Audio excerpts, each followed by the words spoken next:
Wrestling season is in the books and the mats are put away. It's time to focus all our attention back to the court on the hardwood. We've got a couple of interviews with star players as well as some coaches here in our local Wasatch Back community.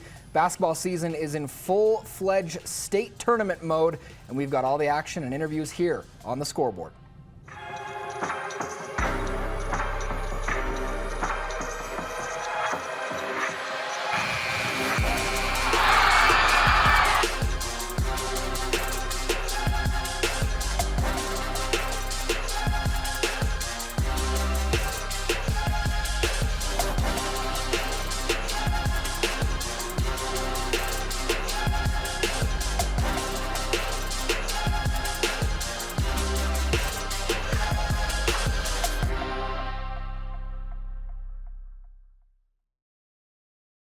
Hey everybody, what's going on? Welcome into the Scoreboard. Happy to have you here along with us. Today is Tuesday, February 22nd, 2022. It's a very big day here for sports as we get to talk a lot about our very successful teams here. As we mentioned in that open, wrestling season is in the books for our schools here, and we've got a handful of state champions. We're going to talk all about that today. How the state tournaments shook out for not only 2A, 3A, but also 5A.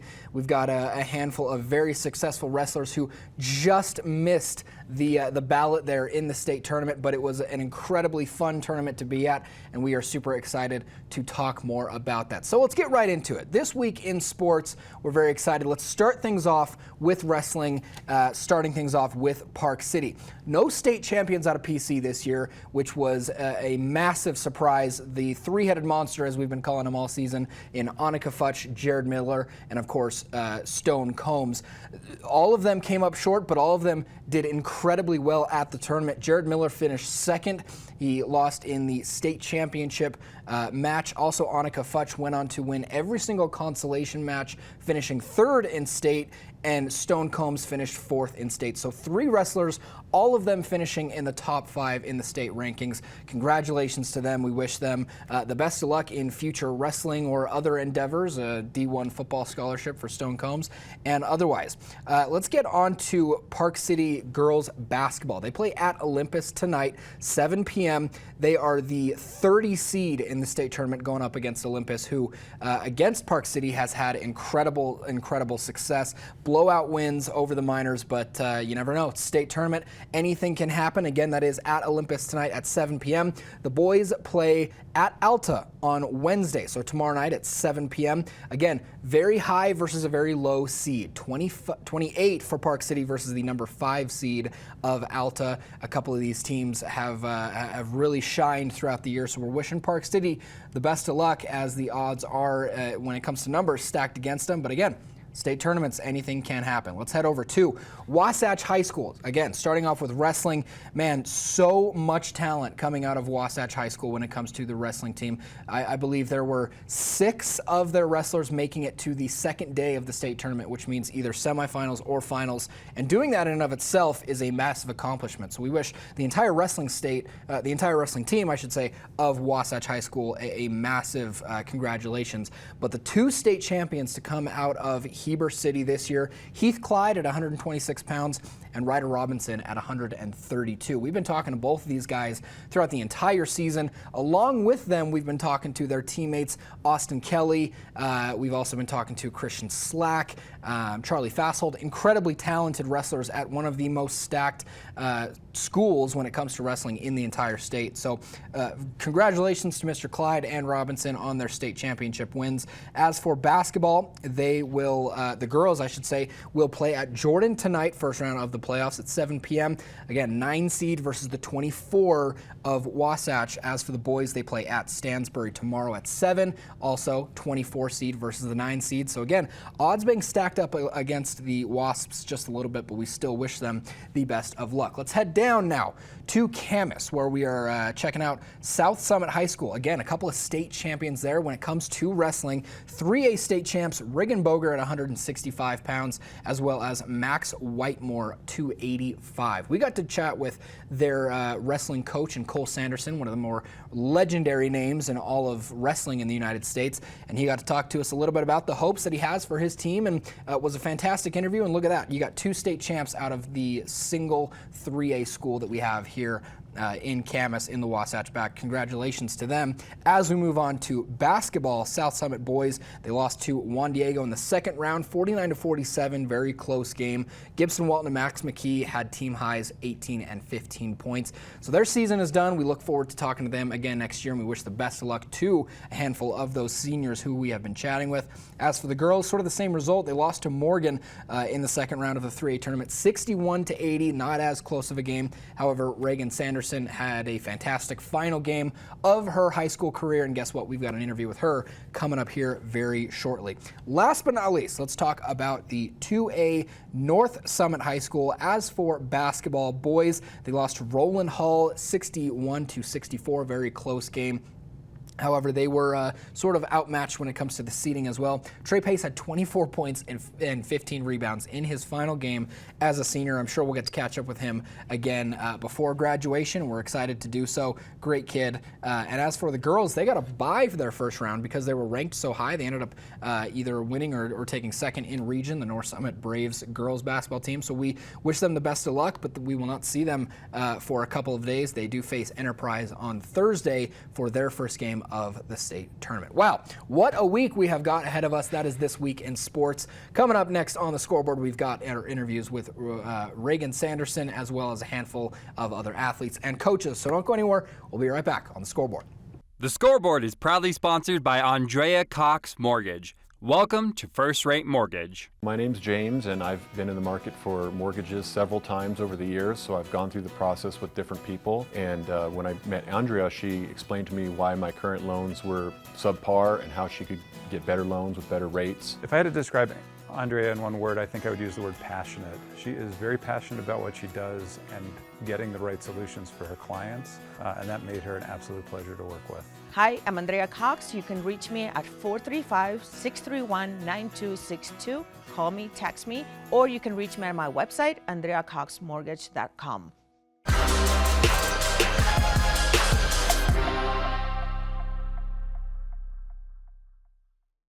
Hey, what's going on, everyone? Welcome back into the Scoreboard. I'm your host, Brigham Harris. Again, today is 2/22/22, and we're very excited to talk a little bit about basketball here on our show today. First up, an interview with Reagan Sanderson out at South Summit High School, an absolutely fantastic athlete, 4-year varsity player, an absolute stud on the court, 15 points per game in her senior season, and we are looking forward to hearing more about what Reagan has coming up in her basketball career.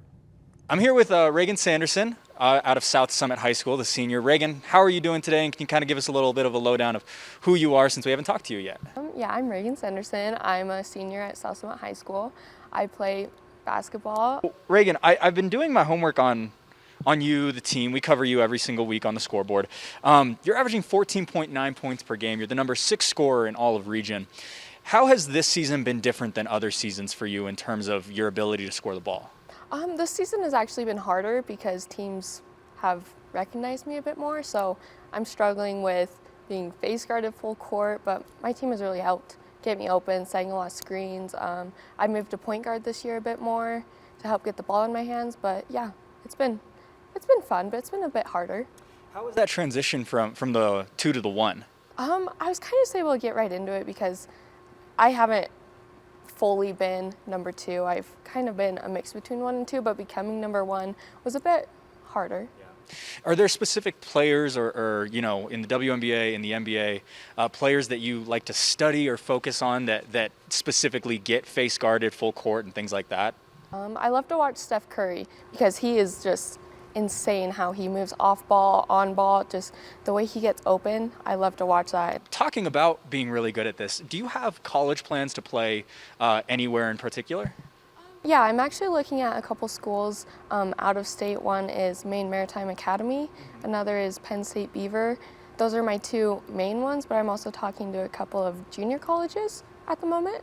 Very cool. That's so impressive. What has been some of your favorite memories here at South Summit as you've played here for the last 4 years? Honestly, the bus rides. I love the bus rides. I love just talking to the girls and hanging out. I think that's my favorite part of the week, just being on the bus. Absolutely. Do you have a specific game that either this season or in years past that you think to yourself, that was probably the best game I've ever played? Yeah, my sophomore year, it was the Morgan play-in game. We played against Morgan High School, and they blew us out every game. And that game we all just came ready to play because we wanted to go to state. And we ended up only losing by 4, which was awesome for us because we got blew out by 40 every other game by them. What's the most you've ever scored in one game? I'm just completely curious. I think 31, maybe. Do you come from a basketball family? Do you have brothers, sisters, mom, dad who have played a lot of basketball in their lives? Yeah, my whole family is big on basketball. Like, my brother recently graduated last year, and he was an incredible player. My mom, she was an incredible player as well. Both my parents came from a small school in Wyoming, and they just, they still hold records there, and they're just very good. And with that being said, does your family have kind of an influence on where you decide to go play college basketball? Yeah, I definitely want to be around them. I do want to stay close, but I do also want to venture out of Utah, see what's kind of out there, but I want to be close enough that I'm at least a plane ride away. Did you play a lot of one-on-one with your brother growing up? Oh, yeah, we still do, even though he's not playing basketball anymore, but yeah. Who typically got the best of those games? Him. Definitely him. But do you think that has helped you become a stronger player because you're playing with someone at such a high level? Yeah, definitely. I mean, he's 6'1", just this big kid. I think that's definitely helped me learn how to score on someone that's bigger than me since I am only 5'4". But yeah. What do you think the team needs to do in order to get to the state tournament and compete well at the state tournament? Right now, I think we're actually getting ready to hit our peak. I think we're going to hit our peak at the right moment, getting ready for the state tournament. I think that we just need to keep improving on the things that we aren't quite there at, maybe focusing a bit more on defensive intensity, ball movement, stuff like that. Do you currently feel like there's a little bit more pressure on you because you've been here for so long and because you are, probably the best player on the team? Yeah, I definitely feel that pressure. I definitely feel the need to score and be at my top level at all times, which can be hard, but I mean, it's nice to feel that recognition and know that I need to be the player that I am. Yeah, well, you are a fantastic player, and we really appreciate the time. Thank you so much for your time, Reagan. Reagan, thank you so much for your time, and again, we wish you the best of luck in all the basketball and otherwise endeavors that you have coming up after graduation. When we come back, we are sitting down with head coach Brett Isaacson of Park City Girls Basketball. Not only that, he's got a handful of things up his sleeve when it comes to growing the basketball seeds here in Park City. Don't go anywhere. We'll be right back on the Scoreboard. I'm here at this extraordinary property in the heart of Park City on historic Main Street. This stunning location features world-class shopping, dining, and nightlife. I'm Stephanie J. This is the Opulent Minute. Parkite 34 offers all you need to impress and entertain your guests. With a contemporary aesthetic, both indoor and outdoor living spaces are perfect for relaxing after a long day on the slopes or enjoying the culture of historic Main Street. This property features modern designer furnishings and a large, streamlined gourmet kitchen equipped with all the essentials. The Parkite complex features a fully equipped fitness center, and ski lockers are located just behind the lobby. Ideal for those who want a vacation home feel, but with the amenities of a traditional hotel. I'm going to spend a little time relaxing by the fire here before meeting friends on Main Street. I'm Stephanie J. We'll see you next time on the Opulent Minute. Contact us today, opulentvacations.com.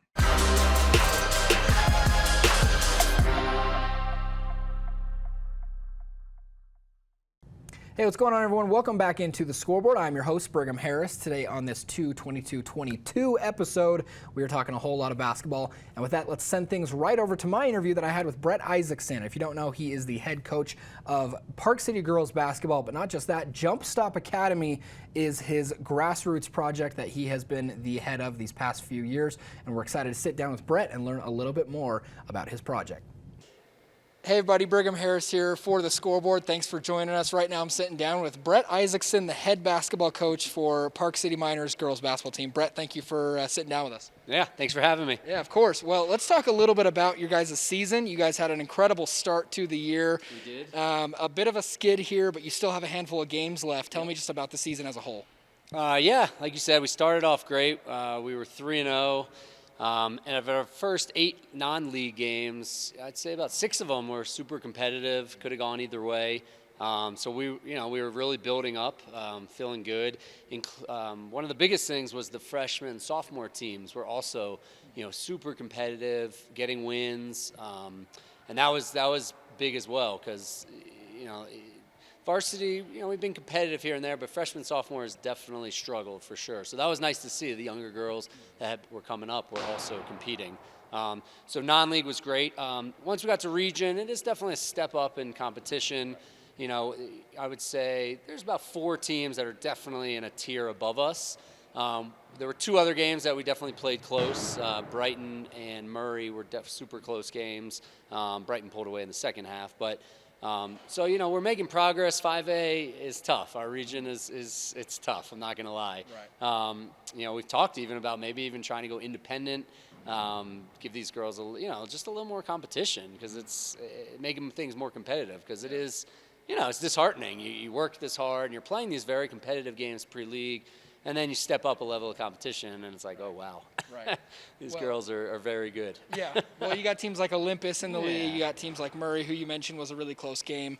You also mentioned something just now, the youth on your team. Very young team, only 3 or 4 seniors that are graduating. Tell me just a bit about the future talent that's going to be coming back. Yeah. A couple years ago, we started a youth program. It's called Jumpstop Academy, and some of those girls are now finding their way to the high school level. So we definitely have a good core of freshmen and sophomores that have been playing more basketball than maybe the previous generation, you could say. And I definitely think it's paying off. We still have a ways to go, but like I said, they've been way more competitive and winning games at that level compared to other years. So that's obviously a bright spot for sure. Losing some games can be disheartening for the girls, for the boys team as well. But how heartening or good does it feel to see this program grow and you're really planting seeds when it comes to basketball players in Park City? Yeah, I mean, we had the most girls try out this year for basketball I've ever had. I think we had over 50 kids try out. We ended up, we had to make about 15 cuts this year, which was the first time we've ever done that. So, it's definitely heartening. It's nice to see that now we not only have a 6th grade A team and a B team. So the boys side, I mean, they have A teams, B teams, C teams, and we were struggling just to get kids. But now at 2 different age groups, we have an A and a B team. And you can see it's definitely now that some of them are at the high school level, you can see they have a little more game experience and a little more basketball instincts. And it's fun to see for sure. Yeah. Coach, I wanted to ask you, a big part of what you've been doing, you're kind of meshing the two, right? Yep. You coach the girls team. You also are the head of the Jumpstop Academy. Yep. But what I've learned is that a lot of your girls players here at Park City High School help out with your clinics and some of the stuff you do during the summer. Sure. Tell me what it's been like for them to have a teaching aspect. I think it's great because anytime you teach something, it makes it a lot easier to go out and do it afterwards. But more so just, again, getting them involved. It's a part-time job for them. Now they get to meet maybe some of the girls that will eventually be their teammates when they get to high school. They have a lot of fun with it. They're really good, too. I mean, they relate to these kids so much. And I think one thing that we've seen is, so I run boys and girls clinics, and our girls numbers have gone through the roof since the first year I started. And that can be attributed, I think, they like having a lot of the players come in and teach them and show them the ropes. So it's definitely a fun part of it to get them out on the court teaching instead of just playing for sure. A little bit of a mentorship is what they're allowed, given the opportunity to do. I also wanted to ask you about, if someone were watching this and they wanted to get involved, how would they get involved with Jumpstop Academy? As a player or coach or anything? To learn, to coach, just to be a part. I mean, the easiest is shoot me an email. It's brett@jumpstopacademy.com. We usually run fall programs spring programs and summer programs that are more clinics or camps. And then in the winter, we have our club teams. And we had a winter break camp and we have things like that, but we don't, not as many clinics in the winter. It's more, gameplay and stuff like that. But yeah, just an email is the best way to get in contact with me, and then I can kind of shoot them in the right direction. Because what we started doing last spring was we had most of the programs to start were for more recreational type players who really were beginners. So we have partnerships with the Basin Rec and the Mark. We've run things at a lot of the elementary schools and things like that. But I wanted kind of a more competitive skill-based program as well. So at the Mark, we partnered with the Mark and we started running stuff in the fall for players who had played a little bit before. Some of them had actually been on our Jumpstop teams, and it's a little higher level. So that was kind of the goal of Jumpstop, is develop programs for higher level players, but then also the players that might not ever want to play on a competitive team, but just want to get out and play basketball and things like that. So that was kind of the thought behind Jumpstop, the two different types of programs. Yeah, that's awesome. Yeah. Last question, talking about the girls program here at Park City, there are still 2 or 3 games left in the season. What are your goals? What are your hopes to finish this one out? So we started the year, our main focus was honestly to rebound the ball, play good defense, and make sure the girls were having fun. And it can be tough sometimes when you're overmatched physically, athletically, to get away from that, because you're like, oh, we got to work on this or that. We've kind of gotten back to our roots. We play Brighton tomorrow. Brighton, we were down 3 at half against, played them really competitive. They ended up pulling away in the second half, but I think getting back to kind of what we started the season with, we're just going to play D and rebound and have fun and play loose and play confident. And I think if we do that the last 4 games plus the playoffs, we're going to, we might surprise some people. Yeah. That's the goal. I hope so. Yeah. We're rooting for you. Rebounding on and off the court, something very important that you're talking about. Exactly. Coach Brett Isaacson for Park City Miners Girls Basketball, thank you again so much for your time. Thanks, man. I appreciate it. Coach Isaacson, again, thank you so much. We look forward to covering not only the girls team, but also the Jumpstop Academy up-and-comers. We're going to be seeing so much explosive talent here when it comes to the world of basketball in the Wasatch Back. And honestly, in a few years, we'll have you to thank for all of that. So we appreciate it, again, all of your time. When we come back, we've got our last interview of the day. Blake O'Reilly sitting down and chatting with Tucker Englebright, one of the star players out at Wasatch High School boys basketball. I've suffered from depression probably most of my life. I suffer from chronic illness, and it causes a lot of pain, which made my depression worse. And TMS has changed that. It was just so amazing to watch Shauna's depression go away and her migraines decrease, and really just to see her joyful and happy again. TMS treatment has helped me tremendously with my depression. TMS is a non-invasive treatment that treats specific regions of the brain involved in mood, anxiety, and thinking abilities. It's been months since I ended. I still feel better, and that's great. So please give us a call, because we'd love to figure out if this is the right treatment option for you, and if we can do what we've done for Shauna and so many others. I'm just grateful for this place and what they offer and what they do for people, and most importantly, what they've done for me and my family.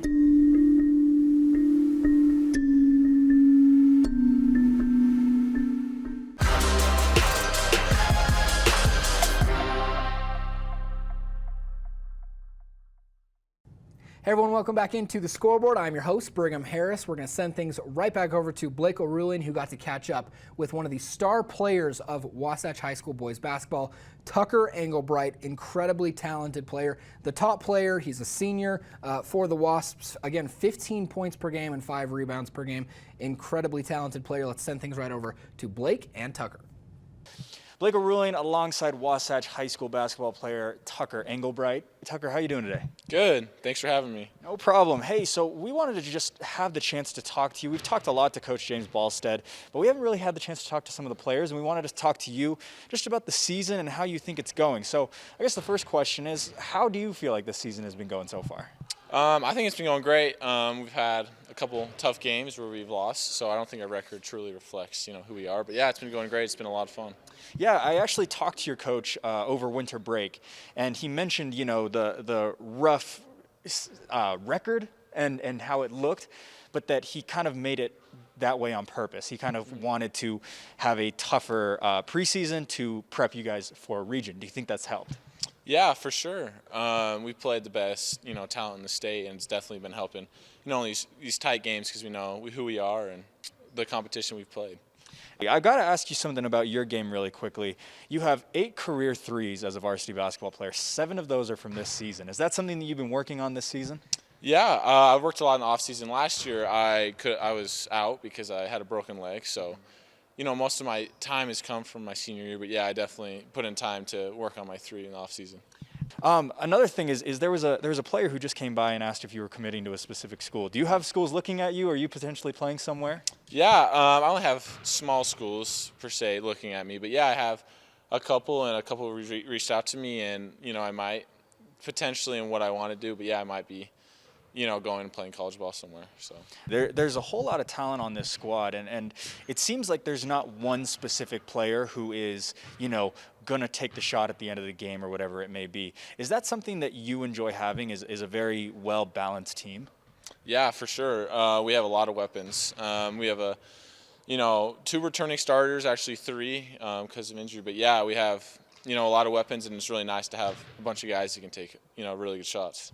And just a random question, but how long have you been playing with some of these guys? Has it been your whole life? Has it just been the past 4 years? Most of the guys I've been playing with my whole life. I'd say most of the starters. One, Mitch Lind, actually transferred from Park City. We've only got to know each other the past couple of years, but yeah, most everybody, we know each other for 10 plus years. Yeah. And with knowing all of these players, do you also know Coach James Ballstead? How has it been, learning and growing from him over these years? Yeah, it's been great. I've had the opportunity to play for him all 4 years, and he's done a lot for me and helped me grow as a player, and it's been great. We talked to his son Eli a couple of weeks ago, and were you here when he played his senior year? Yeah. What was it like having someone who ended up going and playing Division I basketball on the team and being able to look up to someone like that? Yeah, it was awesome. I can remember all his games. He was, an amazing player. I argue like the best ever to play at Wasatch, but it was awesome just to look and see because we got to see all the time he's put in and the practices, and it was a great example for all of us. Tucker, you've kind of mentioned that coming into this season, you were injured your junior year, and so a lot of your playing time has come as a senior. Has it been difficult to kind of transition into a leadership role? I'd say no. I've known all these guys, all my life, and we've all been really close. I played with them through the summer, and, I was still at, every practice last year, so it's been a good transition just because we have such a, tight bond on the team. Are there any specific games that the team is looking forward to playing or maybe getting one back on in the second half of region? I'd say Spanish Fork. We had the ball up to about 50 seconds and made a few mistakes and couldn't pull it out, but, we didn't play our best game. We know we can get them come in the nest. One last question really quickly. What is one of your favorite memories being here at Wasatch and as your time here comes to a close pretty soon? I don't say I have one. I've loved, before every region game we have a team dinner, and the memories have been, awesome and, unforgettable over the years, and yeah, it's been awesome. Well, Tucker, I really appreciate the time and really appreciate the chance to cover Wasatch basketball, so thank you so much. Yeah, thanks so much. Tucker, thank you so much for your time. We really appreciate it. We wish you the best of luck in the state tournament, but also in the rest of your basketball and otherwise endeavors as soon as graduation comes along. We're excited to follow you and get to see where life takes you. But again, we will be right back on the scoreboard. We're going to be wrapping up the show, talking a little bit more about what we have to expect next week. Hi guys, I'm Janet the Dairy King. We're famous here for our ice cream. We have 84 different kinds of shapes. We also have some amazing food. So come and try our chicken strips, our fish and chips dinners, our burgers, our fries, our sweet potato fries. Oh my gosh, we've got so much. Once you go over to the Heber Valley Railroad and ride their train, then of course you have to come here and see all of our trains. Our family's serving your family since 1946. We hope to see you soon here at the Dairy King.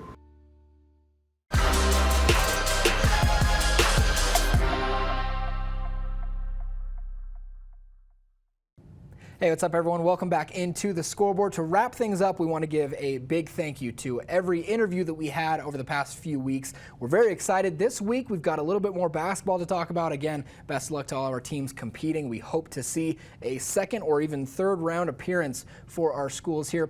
As for us here on the Scoreboard, you can send us your highlights. You can send us any story ideas. We would love to interact with you on social media. You can follow us at Scoreboard Nation. Go to thescoreboardnation.com to catch any old episodes, or check us out on PCTV every Tuesday and Friday at 6 and 10 p.m. Until then, we'll see you next time.